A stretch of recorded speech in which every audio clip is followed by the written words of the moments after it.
अस्सलाम वालेकुम। आज हमारे किचन में क्या बन रहा है? बहुत ही मजेदार डोसा एग पराठा बना रहे हैं जो लज्जत में लाजवाब है और इसको बनाना बहुत ही आसान है। स्पेशली ये हम बच्चों को लंच में बनाकर भेज सकते हैं। तो बनाना शुरू करते हैं मजेदार डोसा एग पराठा। रेसिपी पसंद आए तो लाइक एंड शेयर करना। 2 गिलास हम दूध लेंगे, 2 अदद अंडे लेंगे।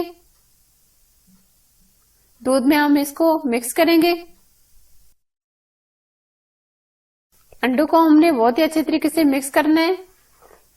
1 कप मैदा लेंगे।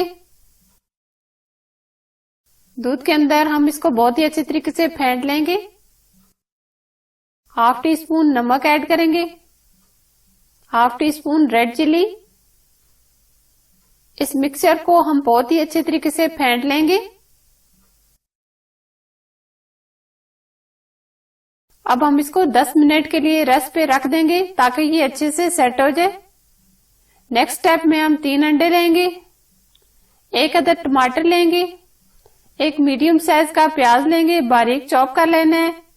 2 स्पून हम बॉयल आलू डालेंगे, 3 अदद हरी मिर्चें डाल देंगे, थोड़ा सा हरा धनिया डालेंगे, ½ टी स्पून रेड चिली और ½ टी स्पून हम नमक ऐड करेंगे। सब चीजों को हम बहुत अच्छे तरीके से मिक्स कर देंगे। दोनों चीजें ये अच्छे से तैयार हो गई हैं। अब हम इनका डोसा एग पराठा बनाना शुरू करेंगे। 1 स्पून हम बटर ऐड करेंगे। 1 बड़ा स्पून भर के हम ये मिक्सर इसके अंदर डाल देंगे।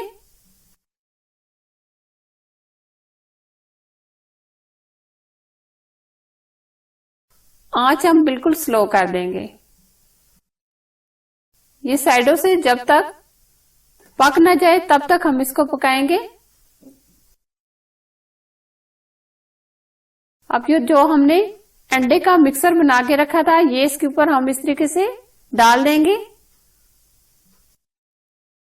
1 मिनट हम एक साइड से पकाएंगे, 1 मिनट हम दूसरी साइड।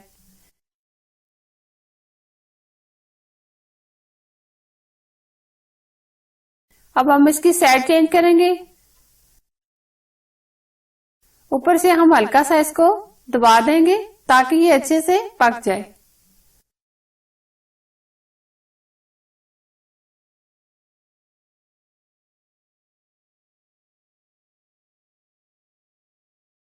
बहुत अच्छे से ये पक गया। इसी तरीके से कि हम सारे बना लेंगे। आप देख सकते हैं बहुत ही जबरदस्त और बहुत ही टेस्टी ये हमारा डोसा एग पराठा तैयार हुआ है। बहुत ही टेस्टी बना है। आप भी इस रेसिपी को जरूर ट्राई कीजिए। अगर ये रेसिपी आपको पसंद आए लाइक एंड शेयर करना और ये रेसिपी अपने फैमिली मेंबर के साथ जरूर शेयर करना। Thanks for watching. Allah Hafiz.